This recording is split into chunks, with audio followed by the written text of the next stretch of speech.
ప్రైవేటీకరణ ఆగిందని జగనన్న మోడీ గారు మా వైజాగ్ వచ్చినప్పుడు సభలోనే డైరెక్ట్ గా చెప్పారు అధ్యక్ష, ప్రైవేటీకరణ వద్దు అని చెప్పి. అంత దమ్మున్న లేడని మా జగన్మోహన్ రెడ్డి గారు అధ్యక్ష. ఫైనల్ గా మీకు ఒకటే చెప్తున్నాను అధ్యక్ష, ఎప్పటికైనా కార్మికులతో ప్రభుత్వం మాట్లాడండి అధ్యక్ష, కేంద్రంతో ప్రకటన చేయించండి అధ్యక్ష. దయించి మా స్టీల్ ప్లాంట్ ప్రైవేటీకరణ కాకుండా కాపాడండి అధ్యక్ష. Thank you so much. మంత్రి గారు, అధ్యక్ష ప్రైవేటీకరణ ఆగిందని మేడం గారే చెప్పారు. ఇప్పుడే స్టేట్మెంట్ లో చెప్పారు ఆగిందని మేడం గారే చెప్తారు. మళ్ళీ ప్రైవేటీకరణ జరుగుతుంది అంటున్నారు. అమ్మా మీకు క్లారిటీ ఉందా అసలు ఏం జరుగుతుందో? Sir we're in the house, every word matters sir. షీఎస్ పెద్ ఆగిందన్నారు, రికార్డ్ చుట్టుందంటే సభ వాయిదా వేద్దాం, చైర్ అనుమతితో సభ వాయిదా వేసి చెక్ చేద్దాం. ఆగిందన్నారు. మీరు ఫాలో అయినట్లేదు సార్, మేము అందరం ఫాలో అవుతున్నాం సార్, మాకు ఫాలో అవుతున్నాం మేము. మేడం గారు అనింది ఆగింది, వాళ్ళేదో వాళ్ళ నాయకుడు వల్ల ఆగింది అని కుమారస్వామి గారు స్టేట్మెంట్ ఇచ్చారని మేడం గారే అన్నారు. ఆగిందని అన్నారు కదా, మళ్ళీ ఎందుకు ఊకే ఇక్కడ వచ్చి గలబా చేస్తారు? నంబర్ 1. నంబర్ 2 మేడం గారు, నంబర్ 2 ఫస్ట్ ఆఫ్ ఆల్ నేనేం చెప్పానండి, మీరు కొంచెం ఫాలో అవ్వాలి సబ్జెక్ట్, ప్లీజ్ అండర్స్టాండ్.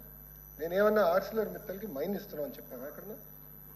ఎన్ఎండిసి నుంచి market prices they are going to buy slurry pipe line ద్వారా వస్తున్నామా, 270 కిలోమీటర్స్ పైప్ లైన్ వేస్తున్నారు.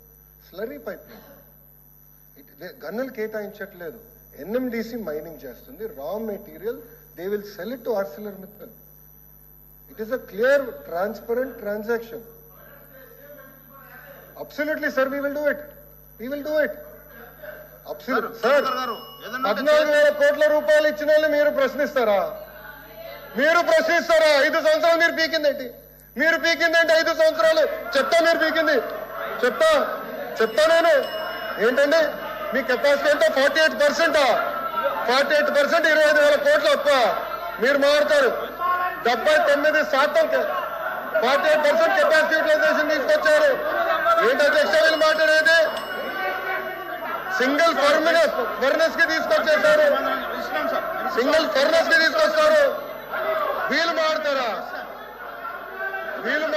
ఇది ఎంత అన్యాయం అధ్యక్ష. ఇది వీళ్ళు ఎట్లా చేస్తారు అధ్యక్ష? ఇది ఎలా మారుతారు? ఇది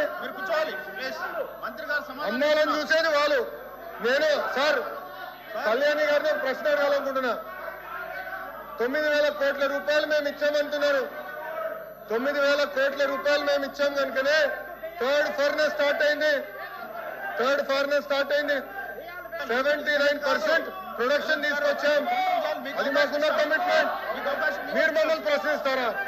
14,000 కోట్ల రూపాయలు తీసుకొచ్చిన మేము మమ్మల్ని మీరు ప్రశ్నిస్తారా? ప్రైవేటైజ్ జరగదని చెప్పింది చెప్తారా? ఓకే, అవుట్ సోర్సింగ్ విషయం మేడం గారు మాట్లాడారు.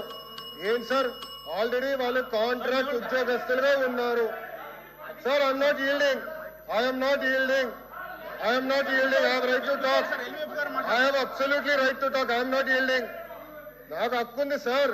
ఎల్ఏపీ సార్ మాకు హక్కుంది మారడానికి. నేను మంత్రిని సార్. ప్రజలు మమ్మల్ని ఇక్కడ కూర్చోబెట్టారు విశాఖ ఉక్కుని కాపాడడానికి. మీలాగా సొంత కేసుల కోసం ఢిల్లీకి వెళ్ళడం కాదు. మేము సొంత కేసుల కోసం ఢిల్లీకి వెళ్ళాం.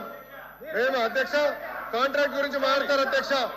ఏం జరిగింది అధ్యక్ష? గతంలో కాంట్రాక్ట్ లో సుమారుగా 120 మందికి వచ్చేది.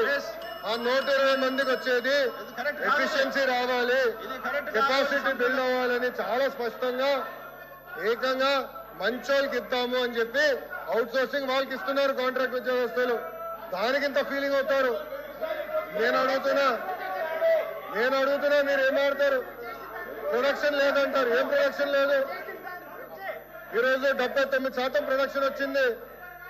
మీరు ఇట్లా మాడితే ఎట్లా? మీరు చేసిన గురించి చెప్తున్నా, ఎందుకు భయపడతారు మీరు? వాస్తవాలు చెప్తే ఎందుకు భయం సార్? అరే డబ్బులు తీసుకొచ్చి ప్రైవేటైజేషన్ జరగదంటే మీరు జరగాలని కోరుకుంటున్నట్టున్నారు. ప్రైవేటీకరణ జరగాలని. మేము జరగదని 100 సార్లు చెప్పినాం. మాకు క్లారిటీ ఉంది. అటు భారతీయ జనతా పార్టీ కానివ్వండి, జనసేన పార్టీ కానివ్వండి, టీడీపీకి చాలా క్లారిటీ ఉంది.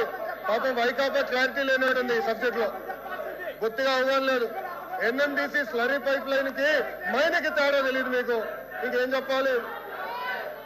ఇంకేం చెప్పాలండి మీరు ఇట్లా మాట్లాడితే? ఎట్లా మాట్లాడతారు?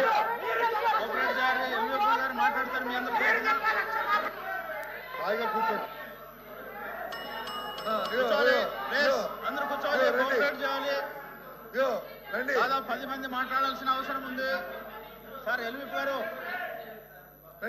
ప్లీజ్ కూర్చోవాలి. మైకి ఇవ్వకండి, మీరు ఎవరిపైన చెప్పకపోతే మైకి ఎవరు వస్తుంది?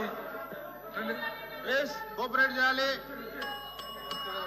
సార్ కూర్చోండి సార్, ప్లీజ్ కూర్చోండి సార్.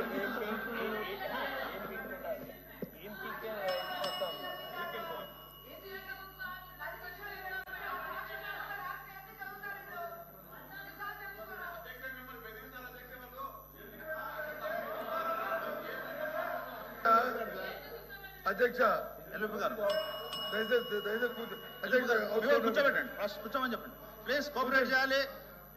సార్ మీరు కూడా కూర్చోండి సార్ ప్లీజ్. అధ్యక్ష, ఎల్విపి గారు పరిశ్రమలు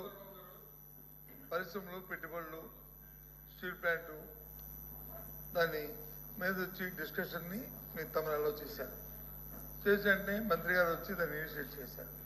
వారు మాట్లాడినంతసేపు ఎన్ని సందర్భాలు ఏం మాట్లాడినా ఎక్కడ మేము ఇంటర్వ్యూ రావుకుంటా అన్ని వింటూనే ఉన్నాం.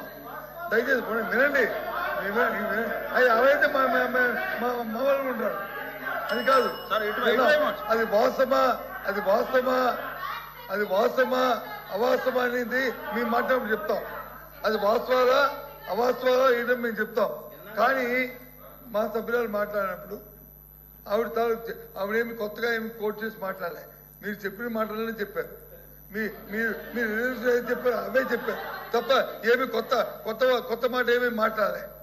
మీరు మాట్లాడి తిరిగి కోట్ చేస్తే గౌరవ మంత్రి గారు వచ్చి అంత ఆవేశం ఏం పిక్కు వాడి ఇదేనండి సభ సాంప్రదాయం. ఇదేనండి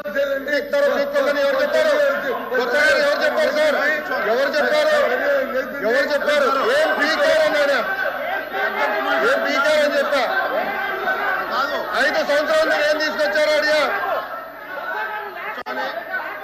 ఎందుకంటే మాట్లాడతారు? మీరు లేరు, బయట ఉన్నారు. ఇప్పుడు వచ్చారు హౌస్లోకి. ఇప్పుడు వచ్చి మీరు మాట్లాడతారు. హౌస్లో లేరు, టీవీలో చూస్తున్నారేమో. ఎట్లా మాట్లాడతారు సార్ మీరు?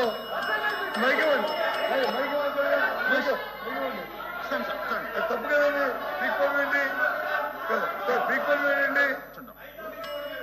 పీక్కోలు వేయండి. ఆ వాళ్ళకి ఉద్యోగం చేయమండి. హౌస్ సమాధానం చెప్పండి. మీరు వింటున్నారు కదా? పీక్కోలు వేయండి. ఎంత గౌరవంగా ఉండాలి. మేము ఎవరైనా ఒక్క మాట్లాడామా? పరుసు మాట ఏమైనా ఒక్క పరుసు మాట మాట్లాడామా? ఏమైనా అమ్మాయి చెప్తుంది ఏంటి? కోఆపరేట్ చేయాలి.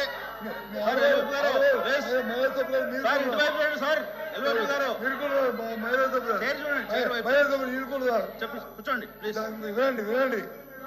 చెప్పండి. మీరేంటి ఆవిడ ఆవేదన ఏంటి? మీ వాళ్ళని కూర్చోబెట్టండి ప్లీజ్. ఎల్విపి గారు మీకు అవకాశం ఇస్తాము. మీ వాళ్ళందరూ కూర్చోబెట్టండి. కూర్చోండి. ఇప్పటికే 2:30 అయింది. ఇంకా